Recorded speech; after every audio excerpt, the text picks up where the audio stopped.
고린도서 11장 32절 33절 보면 다메섹에서 아레나 왕의 고관이 나를 잡으라고 다메섹 성을 지켰으나 나는 광주리를 타고 들창문으로 성벽을 내려가 그 손에서 벗어났노라. 이 얘기가 지금 사도 바울이 이제 고린도후서 11장의 내용들을 보면 자신의 사도의 직분에 대해서 이야기하면서 육신적인 수고와 환난, 그러니까 16절부터 더욱더 이제 육신적인 수고와 환난이 나오거든요. 그래서 수고하고 또 유대인들에게 매맞은 것, 돌로 맞고 파손하고, 그러니까 고난 시리즈가 고린도후서 11장에 계속해서 담겨져 있으며, 고난 시리즈의 마지막 구절이 뭐냐? 오늘 본문에 나와 있는 성벽을 내려가서 그 손에서 벗어났다라는 거. 그게 이제 고난 시리즈의 마지막 구절로 나오고 있어요. 바구니 타고서 도망갔다라는 것 자체가 바울 사도에게 있어서는 사역을 감당함에 있어서 고생한 얘기 딱 이제 누구나가 이제 고생 스토리 하면 떠오르는 한 장면들이 있잖아요. 그러니까 바울 사도에게 있어서 예수님 때문에 고난당함에 있어서 그 가장 좀 여러 가지 순간들이 있었는데, 그 중에서 이제 좀 많이 기억에 남는 순간이 다메섹에서 이제 고난당한 그 복음 전하다가 이제 앞뒤가 막혀 있는 거예요. 잡히면은 이제 어떤 일을 어떻게 당할지 모르기 때문에 이제 성벽에서 바구니를 통해서 성벽을 내려가는 이 사건 자체가 자신의 인생 가운데서 참 생각만 하면 좀 뒤에서 땀이 날 수 있는, 등에서 땀이 흐를 수밖에 없는 그런 안타까운 그 절박한 상황들을 또 이야기하고 있는 거죠. 그 내용이 오늘 본문 가운데 이제 사울의 피신 내용으로서 구체적으로 설명되고 있습니다. 하나님의 그 사명을 맡았다라고 한다면, 주께서 우리에게 사명 맡겨주셨으면은 뭔가 좀 하나님께서 뭔가 그 편안하게 만들어주시고 주의 일을 감당하려고 하면은 하나님께서 그 일들을 잘 감당할 수 있도록 여러 가지 환경들을 좀 알아서 만들어주시면 좋은데, 많은 부분에 있어서 그 주의 일을 감당하려고 해도 고난의 상황들은 여전히 변하지 않고 계속되는 경우들이 많이 있습니다.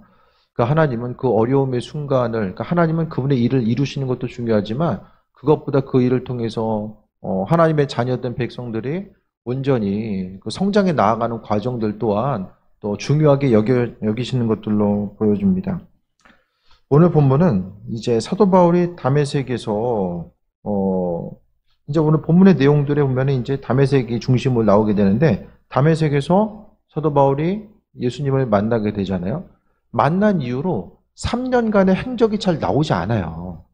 3년 동안 어디가 있었는지, 뭐 아라비아 사막 가운데 있었다라고 이야기하기도 하고, 누구는 전도했다라고 이야기하기도 하고, 3년 동안 이제 사라졌다가 바울 사도가 이제 나타나게 됩니다. 그러니까 한순간에 다메섹에서 예수님 만나고 나서 갑자기 이제 마음이 기쁨이 충만해가지고 복음 전하는데 뛰어든 것이 아니라, 그는 공백기가 있게 된, 대략 이제 3년 정도의 공백기가 있게 되고, 그 순간에는 유대인들에게 뭐 교회 공동체 가운데 나타나지 않고 자신만의 어떤 시간들을 가졌던 것으로 보여지게 됩니다. 그러다가 이제 나타나게 돼요. 그러면서 이제 그가 어떤 일을 행하냐면은 19절부터 보게 되면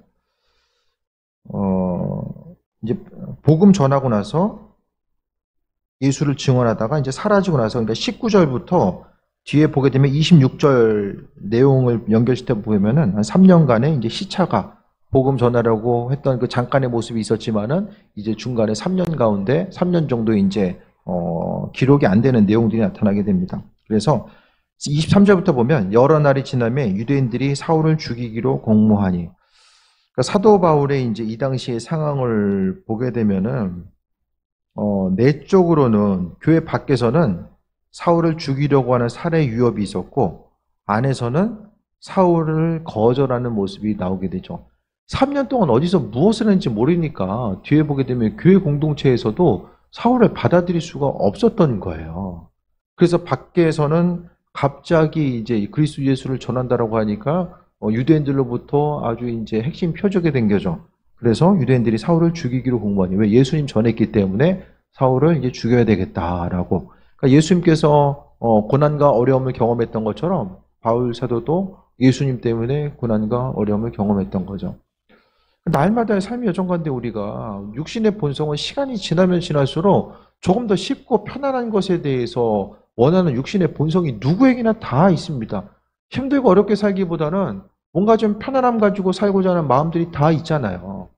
그런데 그 육신의 본성이 있지만 하지만 하나님께서는 분명히 우리에게 하나님의 일을 맡기셨는데 그 일은 여러 가지 이제 우리가 인내하지 않고 또 고난에 대해서 감내하지 않으면 그 시대가 아무리 지나간다라고 할지라도 주의 일을 감당할 수가 없다라는 것에 대해서도 또 아울러 보게 됩니다. 유대인들이 사울을 죽이기로 공모합니다. 어떻게 죽일 수 있을까를 공모하다가 24절에 그 계교가 사울에게 알려지니 그들이 그를 죽이려고 밤낮 성문까지 지키거늘. 다메섹이라는 것이 예루살렘으로부터 떨어져 있는 이방 지역이 있지만은 이방 지역에도 유대인 공동체가 있었고 그들은 그 사울에 대해서 바울을 죽이려고 성문을 왜 지키냐면은 성문이라는 것이 이제 그 안전을 위해서 보호받는 곳이잖아요. 그 성문 우리나라도 사극 같은 데 보면은 사대문 안에 딱 들어가려면 성문 지나야 되잖아요. 그 성벽을 넘어가지고 건너기보다는 성문을 지나가야 돼요. 그러니까 그 딱 길목만 지키면은 누가 들어오고 나가는지를 잘 알고 있기 때문에 이들이 이제 사울을 죽이려고 밤낮 성문을 지키고 있게 됩니다. 그러니까 바울사도 하면 하나님께서 사명 맡겨주시고 오늘 함께 하셨는데 또 여러 가지 예수님께서 경험하셨던 이 고난의 그 모습 자체를 그대로 이제 그 사울에게 전가되는 모습들이 보여져요. 그러니까 예수님께서 당하셨던 그 고난을 또한 사도 바울 또한 여전히 또 경험하고 있고 당하고 있는 내용들을 보게 됩니다. 삶의 순간순간 혹시 주변에서 왜 이렇게 시간이 안 가지? 그런 분 계세요? 주변 사람들이 시간이 너무 안 간다. 뭐 이렇게 얘기한 분 있으세요? 제 주변에 못 본 것 같아요. 시간이 안 간다는 얘기는 요즘에 옛날부터 들어본 적이 없어. 왜 이렇게 시간이 안 가지? 제 인생 가운데 시간 안 갔던 적은 중학교 때 고액 근무할 때 너무 오래 했어요. 너무 오래 해가지고 28개월 했는데 시간이 두 타임이 안 가더라고요. 근데 그 이후로는 시간이 정말 빨리 간 것 같아요. 너무 시간이 빨리 가죠. 이 빠르게 이제 시간이 가고 있는 이때에 항상 우리가 신앙생활은 긴장하면서 해야 된다고 제가 말씀드렸죠. 주님은 우리에게 주님 보시기에 우리가 평안함을 갖는 것이 맞는데 우리는 하나님 앞에 항상 긴장해야 돼요. 왜냐하면은 세상에 많은 유혹들이 있거든요. 바울사도도 마찬가지죠. 환난과 어려움은 스스로 이제 자원하게 되죠. 만약에 은혜 받고 나서도 주님의 음성이 있었는데 은혜 받고 나서 3년의 기간을 이제 만약에 지나면서 그때 내가 뭔가 좀 이상해 있었어. 그때 뭔가 좀 꿈꾼 것 같아. 내 위치로 돌아가야지. 그렇게 돌아갔으면 그냥 편하게 살 수 있었겠지만은 바울사도에게 있어서 주님 만난 기억은 확실히 마음속에 이제 각인이 되었던 거예요. 그러니까 주님 앞에 긴장하는 것, 신앙생활하는 것도 그렇고 목회하는 것도 그렇고 다 신앙인으로서 이 땅을 살아감에 있어서 날마다 좀 긴장해야 됩니다.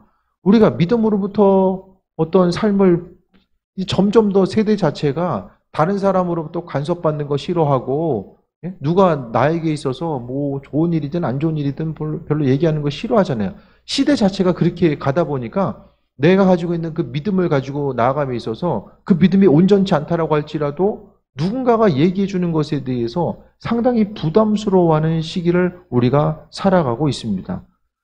이 시대는 스스로 정신 차리지 않으면, 스스로 주님 앞에 긴장하지 않으면은 온전하게 믿음을 지키고 살아가기가 너무나도 힘든 시기가 되었다라는 거예요. 저나 여러분이나 다 마찬가지입니다. 그래도 옆에서 정말 기도해야 되고 말씀으로 바로 서야 됩니다. 그 얘기 누군가가 얘기해 준 사람이 있을 때가 가장 행복한 거예요. 스스로의 삶을 통해서 그 셀 모임 가운데서도 전 그렇게 생각해요. 뭐 인원 추천치 보지 마시고 마음에 감동 주시는 것이나 아닌 것이 있으면 셀 리더는 담대하게 얘기할 수 있어야 돼요. 날마다 그냥 뭐 마음을 맞춰주고 힘드시죠? 네? 조금만 더 버티시면 되실 거예요. 그러다 지옥 가면 그러다 지옥 가면 위로를 원하는 시기, 누군가 있어서의 그 날카로운 믿음의 권면 자체를 들어하기 싫어하는 시대가 되었던 거죠. 그게 싫으면 스스로 이제 하나님 말씀 앞에 날마다 정신 차리고 나아가야 되는데 그게 또 쉽지 않다라는 거예요. 스스로의 믿음을 온전히 점검하고 나아가는 것 자체가 정말 쉽지 않은 시대를 우리가 지금 살아가고 있습니다. 그래서 주님 앞에 우리가 수고하고 헌신하는 모든 것들에 대해서 스스로 점검해 봐야 됩니다. 특히 이제 믿음이 연륜이 지나가면 지날수록 오래되면 오래될수록 스스로의 삶에 대해서 점검해 봐야 돼요. 날마다의 삶의 여정 가운데 하나님 앞에 긴장하고 살아가는 거 그것이 너무나도 중요합니다.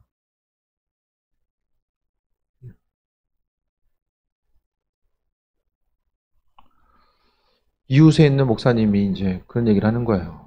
교회 이제 많은 이제 교회 구성원들이 이제 주일날만 나오고 젊은 가정들이 있는데 11조임을 드리는 가정이 별로 없대요. 젊은 층 가운데서. 근데 그분이 그런 얘기를 하는 거예요. 전에는 뭐 예물 얘기하고 그러면 좀 부담스러운 것 같고 뭐 그런 얘기 뭐라고 해야 되나 그런 생각을 했었는데 이제 본인이 이제 담임 목회를 하다 보니까 이제 저 같은 경우에는 예물 생활이 돼 있지 않으면은 얘기를 하잖아요. 예물 이렇게 하셔야만 합니다. 이제 말씀을 드리거든요.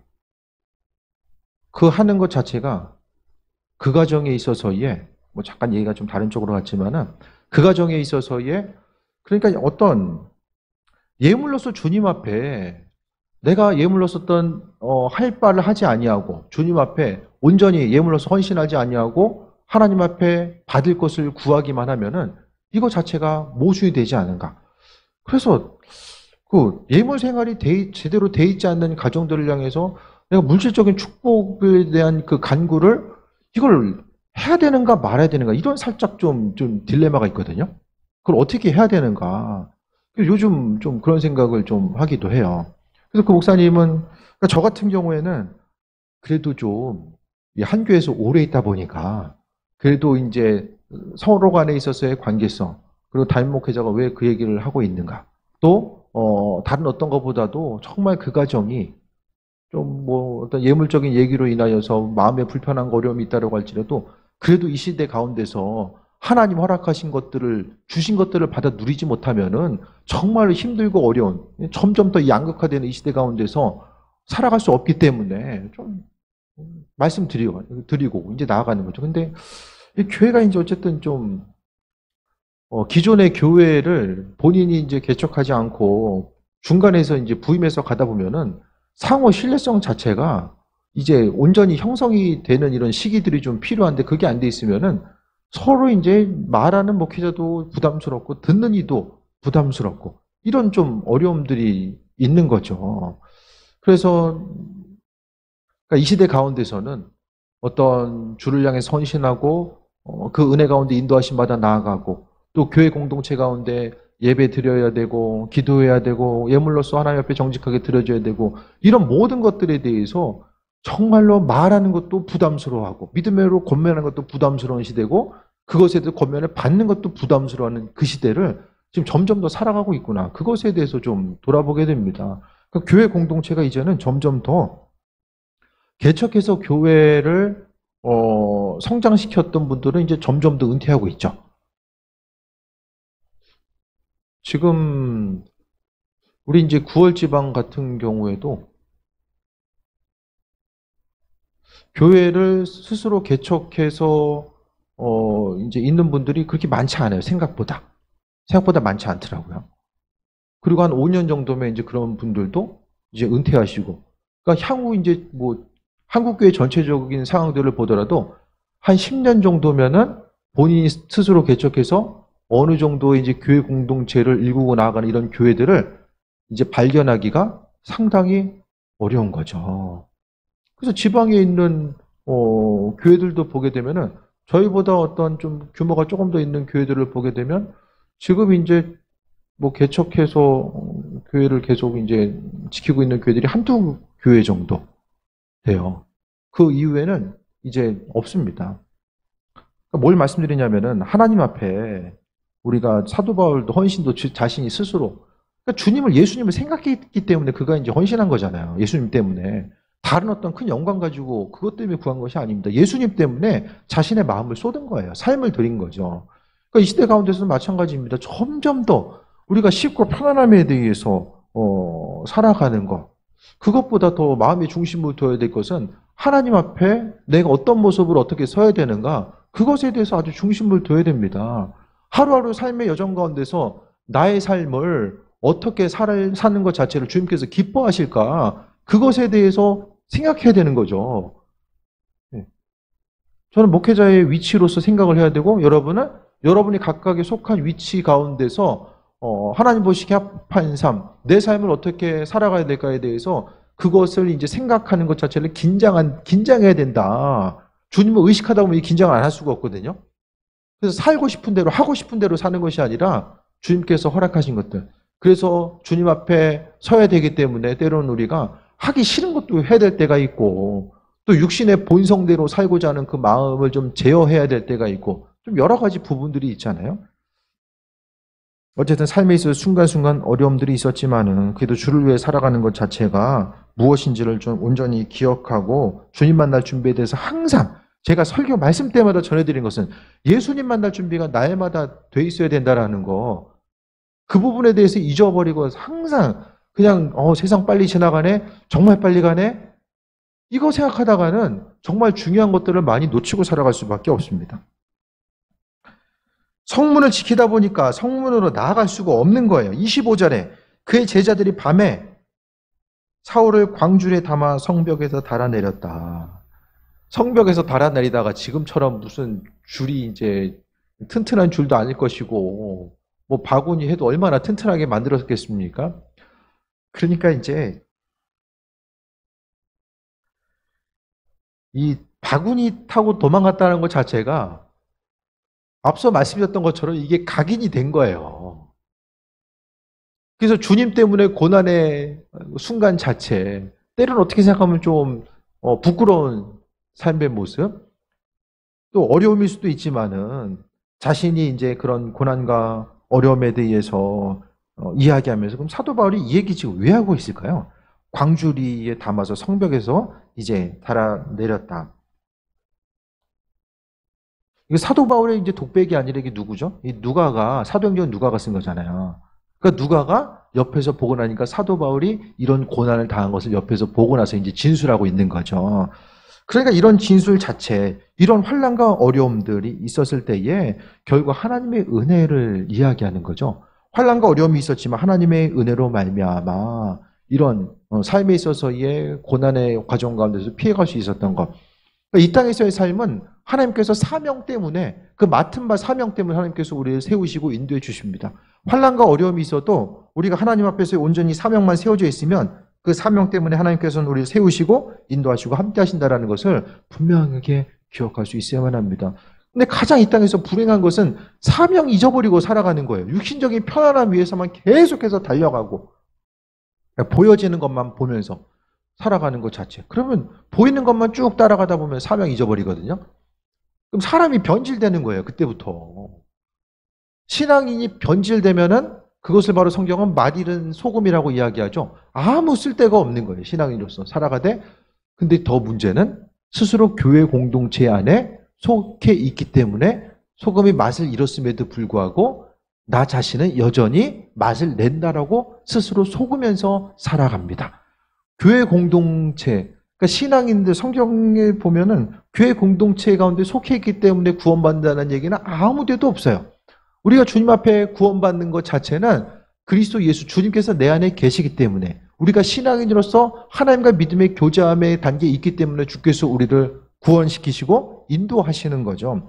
신앙인으로서 우리는, 목회자는 목회자이기 때문에 스스로 속는 거죠. 아, 하나님께서 나를 이렇게 인도하실 거야.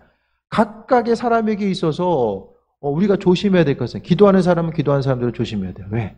나는 기도하기 때문에 하나님께서 더 은혜도 하시고 더 함께 하실 거야. 기도하기 때문에 나는 더 의로운 사람이라고 생각하는 것을 항상 조심해야 되는 거죠. 그러니까 주님 앞에 기도하면 기도하는 대로 하나님께서 요구하시는 믿음의 분량이 있어요. 직분을 하나님께서 허락해 주시면 직분자로서 하나님께서 원하시는 분량이 있다라는 거죠. 그래서 광주리에 담아서 스스로 이제 탈출하게 되죠. 3년 전에는 예수 이름을 부르는 이들을 잡기 위해서 그가 이제 예루살렘을 떠나게 되는데 이후에는 바울이 이제 예수를 전하는 사람이 되기 위해서 나중에 보면은 또 예루살렘으로 들어가는 모습을 보게 됩니다. 그러니까 항상 이제 좀 더 성경에 있어서의 가장 극적인 인물이 이제 사도 바울이에요. 3년 만에 전혀 다른 사람 돼서 나타난 거예요. 그러니까 사람이 할 수 없는 일들을 하나님께서는 하시는 거죠. 사람이 변화되는 이 모든 것들도 다 마찬가지입니다. 저 사람이 언제 변화되겠어 하지만 결국 이 모든 것들을 이루시는 것들은 하나님의 일들이죠. 26절에 사울이 예루살렘에 가서 제자들을 사귀고자 하나 다 두려워하여 그가 죄자됨을 믿지 않더라. 3년 동안 사라졌다가 나타났는데 그것을 이제 바울에 대해서 보증해 줄 사람 이제 아나니아는 있지만은 성경에 여기 문제에 등장하지 않죠. 갑자기 나타나다 보니까 사람들이 두려워해요. 바울 사도가 어떤 일을 행했습니까? 스데반을 죽이는 데 있어서의 결정적인 인물이 바로 바울이었잖아요.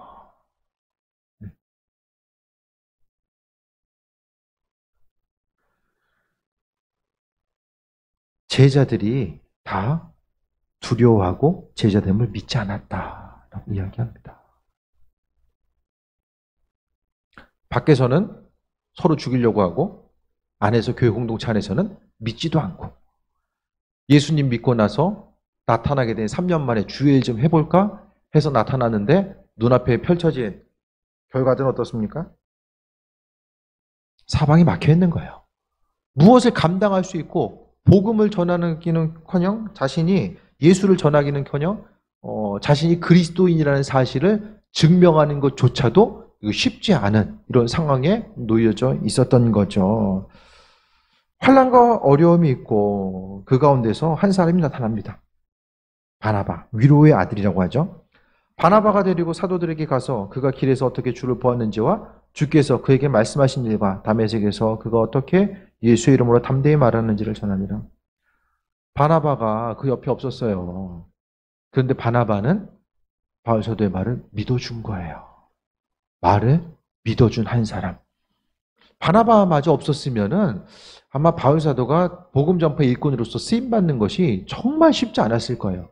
그러니까 바나바 또한 하나님의 인도하심의 증거이고, 그러니까 성경에 보면은 그 12명의 제자뿐만 아니라 70인의 또 제자들이 나오게 되거든요. 그러니까 그 바나바를 그 70명 중에 한 명으로서 이제 언급하기도 합니다. 그래서 옆에서 증언해 주는 거, 그리스도 예수에 대해서 증언자의 역할을 해야 되고 교회 공동체에 대해서도 누군가에 대해서 돕고 헌신한 일들, 그러니까 바나바를 이야기했을 때에 다른 누군가를 세워주고 도와주는 것, 새신자 교제를 만들 때도 바나바가 가장 먼저 이렇게 이제 쓰이잖아요. 그러니까 교회 공동체 가운데서 바나바의 역할을 감당하는 것, 서로를 향해서 위로해주고 권면해주고 함께 나아갈 수 있도록 이제 맞춰주는 그런 역할을 이야기합니다. 그래서 그가 어떻게 예수의 이름으로 담대히 말했는가? 이전에 어떻습니까? 예수의 이름으로 담대히 말한 한 사람이 있죠. 누구죠? 스데반이죠, 스데반. 성경에서 예루살렘 가운데서 이제 이전에 3년 전에 행했었던 바울 사도가 이제 스데반이 행했던 일들을 지금 똑같이 하고 있는 거예요. 어디서 전파하고 있습니까? 예루살렘에서 복음을 전파하고 있는 거죠. 그것도 담대히 말했다. 조용히 숨어서 말했던 것이 아니라 스데반 집사 역시 사람들이 많이 있는 곳에서 이스라엘 역사에 대해서 이야기하고 그리스도께서 어떤 일을 어떻게 행하셨는지에 대해서 담대히 이야기하고 있죠. 그 일들을 지금 그러니까 어떻게 생각하면 우리가 스데반의 사역을 볼 때마다 아니 저런 인재가 왜 이렇게 빨리 갔을까? 예? 스데반이 그 대화를 통해 보게 되면 그가 이제 좀 스데반도 이방적인 배경을 가지고 있었던 것으로 보여지고 또 이제 헬라적인 어떤 사도 바울과 같이 그가 이제 이스라엘 역사 사람들 앞에서 담대히 복음을 전함에 있어서 그가 가지고 있었던 내면적인 어떤 풍성함 자체가 많은 부분이 있었던 것으로 보여지는데 스데반의 죽음을 보면서 아니 저렇게 설교했던 담대함을 가지고 저런 지식과 영성을 가지고 말씀 전했던 한 사람, 다른 누구 사도들이 가서 사람들 앞에서 설교했던 것이 아니라 이제 스데반 집사가 나가서 평신도로서, 물론 이 당시에 뭐 목회자와 평신도를 나누는 것이 그렇게 큰 의미는 없지만은 나가서 잠대하게 전하는 모습을 보게 되죠. 그거 보면서 우리가 성경 볼 때마다 야, 참 안타깝다. 이와 같은 인재가 사도 바울과 같이 나가서 세계적으로 나갔으면은 더 많은 열매들이 있었을 텐데, 그렇게 생각할 수 있지만은 오늘 본문을 통해 보게 되면 그 가장 풍성한 열매가 바로 사도 바울이 아니었을까, 그런 생각을 좀 하게 돼요. 그대로 그 일들을 감당하고 있고, 스데반은 죽음을 통해서 마무리하고 하늘로 승천했지만, 하늘로 올라갔지만은 바울 사도가 그 옆에서 그 모습을 바라보면서, 그 바울 사도는 스데반을 통해서 뭘 본 거예요? 자신의 미래를 본 거죠. 자신의 이후의 삶이 어떻게 될 것인가, 그것을 본 거예요. 사람들이 열심히 스데반을 향해서 돌 던지고 있을 때 바울이 뭐 딴 데 가서 딴 생각하고 있었던 것이 아니라 그 사실을 분명하게 지켜보고 있었을 거예요. 그래서 스데반 집사가 마지막에 무슨 말을 하고 어떻게 순교했는지 그 모습은 분명하게 머릿속에 남아 있었을 것이고, 이 이후에 그의 삶에 있어서의, 그리고 또 중요한 것은 예수님께서 뭐라고 말씀하시면 9장 16절 볼까요? 15절 16절. 사도행전 9장 15절 16절 볼게요. 주께서 이르시되 가라, 이 사람은 내 이름을 이방인들과 임금들과 이스라엘 자손들에게 전하기 위하여 택한 나의 그릇이라. 그가 내 이름을 위하여 얼마나 고난을 받아야 할 것을 내가 그에게 보이리라 하시니. 바울 사도는 사명을 감당하기 이전부터 그가 고난받을 것에 대해서 알고 있었어요. 이 시대 가운데서도 주님의 제자들도 마찬가지고 지금 이 시대 가운데서도 마찬가지죠. 복음 전하는 것을 통해서 고난 없이 복음 전할 수 있다는 생각을 하는 사람이 없어요. 어느 시대에나 고난과는 상관없이 복음 전할 수 있다는 생각을 하는 사람 없다니까요. 왜? 예수님의 제자들이 먼저 그와 같은 상황을 보여줬고, 그 이후에 2000년 역사 가운데서 수많은 복음의 일꾼 되고자 했던 사람들이 동일한 고난 가운데 노출돼 있었기 때문입니다. 그래서 스데반의 죽음이 헛되지 않고 설교하고 아주 짧고 굵게 삶을 살고 마무리되었지만은 그 이후에 3년 후에 그 동일한 사역을 담대하게 바울 사도가 탁월하게 감당하고 있는 것에 대해서 보게 됩니다. 그러니까 우리가 잘 몰라요.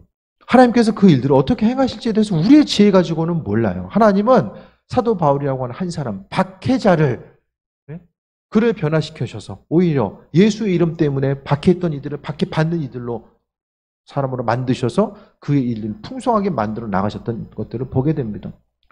하나님의 계획하신 그 인도하심 자체로 우리는 아무것도 우리 알 수 없습니다. 하지만 그분께서는 그 일들을 행하신다라는 거죠.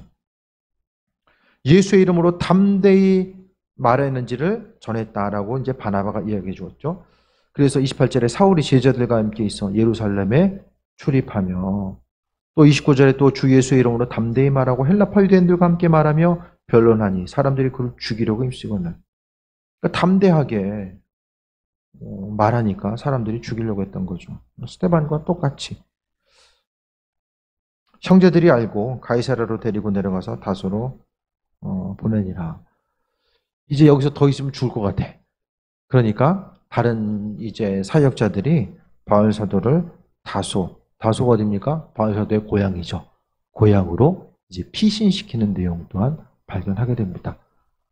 그 이후에 바울 사도의 삶은 어떻게 되죠? 안디옥 교회로부터 파송을 받아서 1차, 2차, 3차, 마지막에 로마에 가서 전도 여행을 통해서 삶을 마무리하는 내용들에 대해서 보게 됩니다. 삶의 순간순간 바울 사도에게 고난이 있었지만 하나님의 위로하심이 있어요. 고난이 있는 곳에 그리스도 예수의 위로하심이 있어요. 날마다 이제 주님과는 상관없이 세상에서의 삶을 위해서 점점 더 환경은 그리스도 예수를 생각하기보다는 먹고 사는 데에 점점 더 이제 치우치는 이런 삶. 그러니까 이전의 삶의 모습은 사람들로 하여금 조금 더 쉽고 편안한 삶을 누릴 수 있도록 삶이나 환경 구조, 이제 산업의 구조 같은 것들이 다 이제 변해왔다라고 한다면, 이제는 사람들로 하여금 환경의 이 변화, 또 산업적인 구조 자체의 변화가 사람들로 하여금 쉽고 편안한 것이 아니라 어려움의 요소로 다가올 수밖에 없더라는 거예요. 그래서 너무나 많은 부분, 이제 환경 오염에 대해서는 이제 기업체들도, 이제 이윤을 따지는 기업체들도 이제는 환경의 문제가 가장 큰 화두로 다가오기 때문에 그것을 신경 안 쓸 수밖에 없는, 다시 말하면은 환경 문제가 그 어느 때보다도 심각한 문제로서 다가오게 되었고, 환경의 변화 자체에는 여러 가지 이제 사람들로 하여금, 사람들이 뭘 걱정하죠? 이와 같은 직업들이 앞으로 더 계속될 수 있을까에 대해서 수많은 직업군에 대해서 속한 사람들이 이제 염려할 수밖에 없는 시기를 살아가고 있죠. 그렇게 하다 보면 사람들이 점점 더 여유가 없어져요. 한편에서는 뭐 산업이 발달되고 뭐 여러 가지 것들이 있겠지만, 다른 한편에 있어서는 생존의 그 위협을 받을 수밖에 없는 이런 환경적인 상황들이 너무나도 많이 발생할 수밖에 없다라는 거죠. 믿는 우리들에게 있어서 돌아봐야 될 것은, 항상 이런 그 어려운 환경 가운데서 우리의 삶의 모습을 어떻게 가져갈 수 있을까? 결국 세상에서의 삶이 어려우면 어려울수록 하나님 나라를 바라볼 수밖에 없습니다. 모든 기대함과 소망함, 모든 것을 하나님께 두면서 살아갈 수밖에 없더라는 거예요.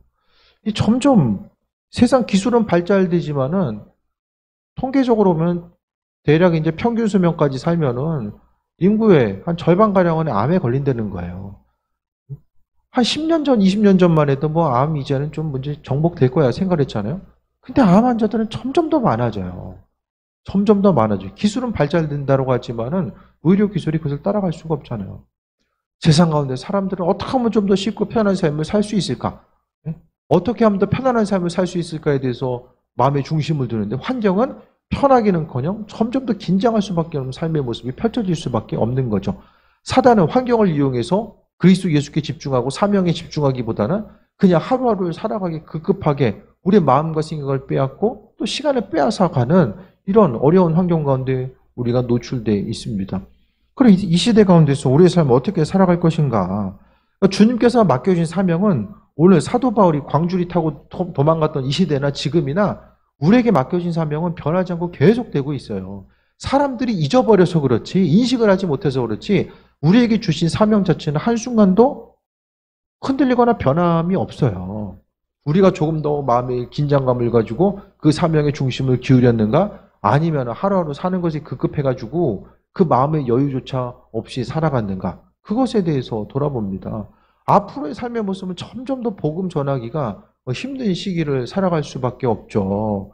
환경이 어떻습니까? 점점 더 사람들을 어떤 환경과 어떤 그 법이나 제도들이 사람들의 자율성을 보장하기도 하지만 점점 더 이게 얽매여오는 이런 요소들로 이제 다가오기도 하잖아요.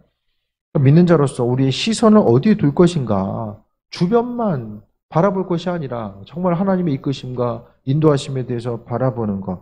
우리가 지금 2000년 전에 바울 사도라고 하는, 사도 바울이라고 하는 이 하나님의 일꾼의 어려움 당했던 이야기를 왜 우리가 지금 이 시대 가운데서 2000년 후에 이 자리에서 바울 사도의 고난 이야기를 왜 지금 우리가 여기서 나누고 있는가? 왜? 몰라서? 바울 사도 고난 당했던 것들 몰랐는 사람이 어디 있어요? 다 고난 받은 거 알잖아요. 그럼 우리가 그거 알고 있는데 이 시대 가운데서 왜 그의 스토리를 우리가 왜 지금 다시 한번 되뇌어야 되는가? 그것에 대해서 생각하면은 주님과 동시대를 살거나 좀 더 가까운 시대를 살았던 사람들, 가까운 시대를 살았다라는 것은 예수님의 마음과 생각들, 신앙생활한다라는 것이 무엇인지에 대해서 더 깊이 알았던 사람들, 증인이잖아요, 증인.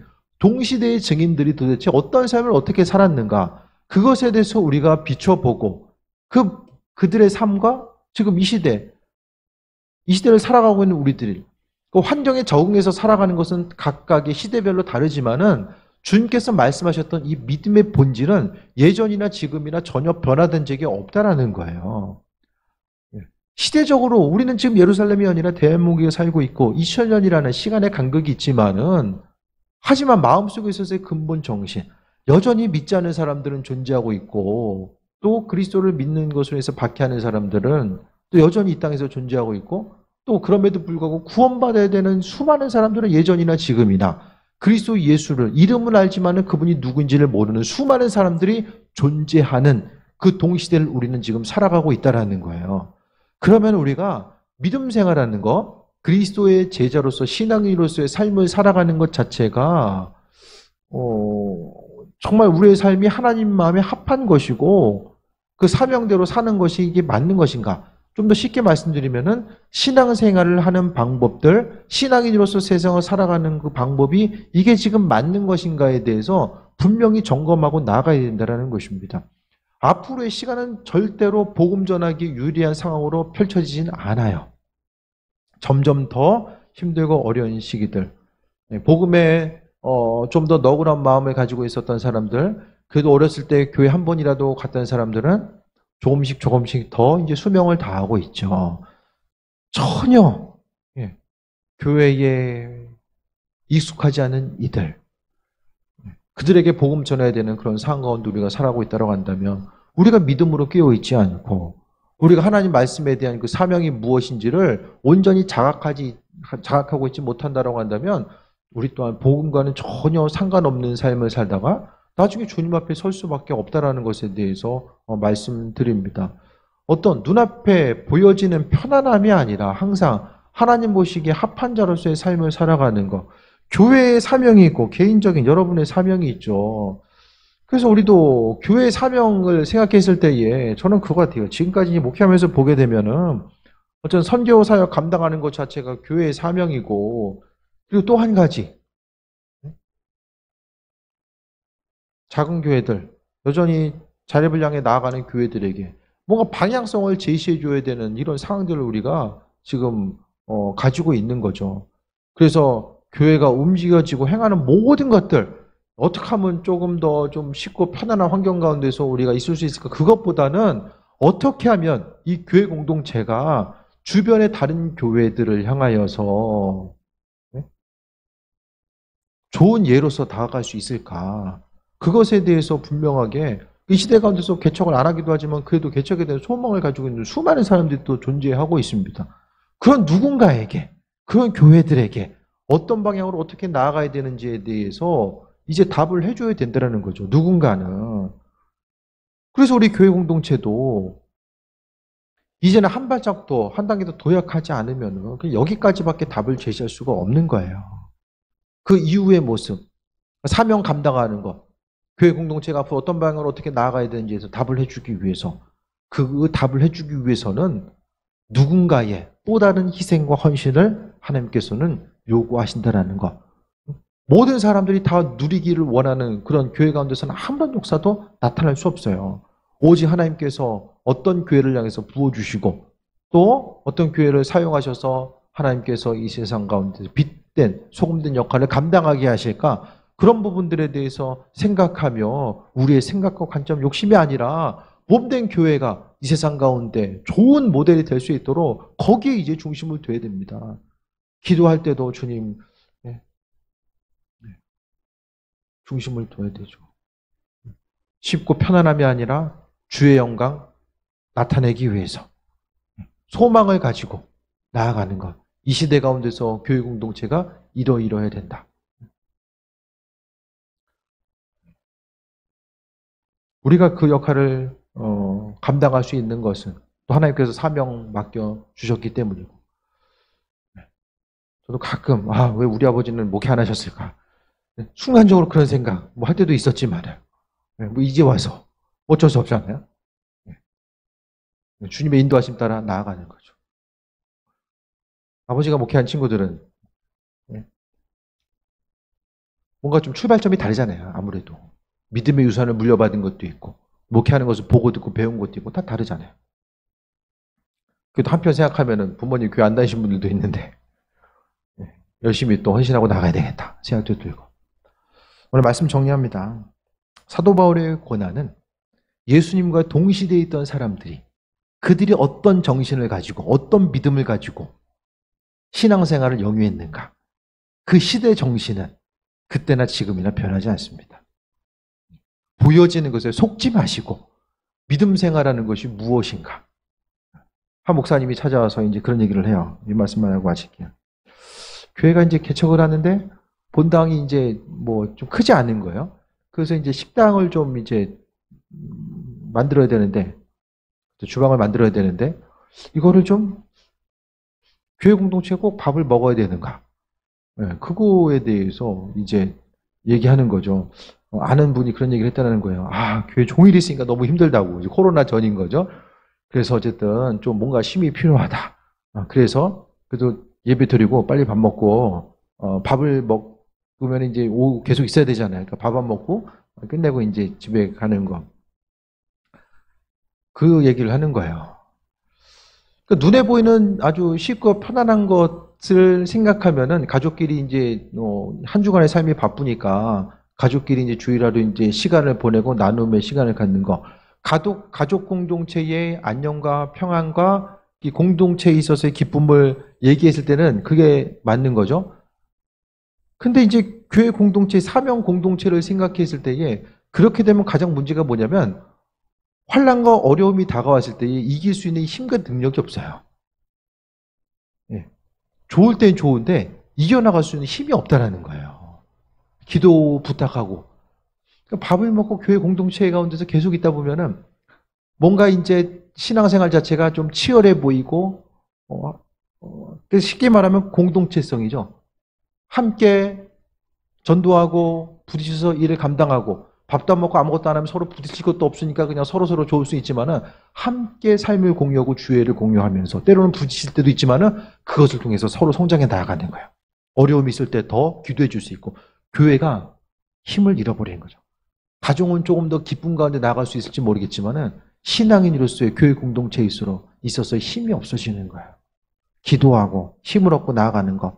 결국 삶의 여정 가운데 여러 가지 중심이 있겠지만은 저는 그렇게 생각해요.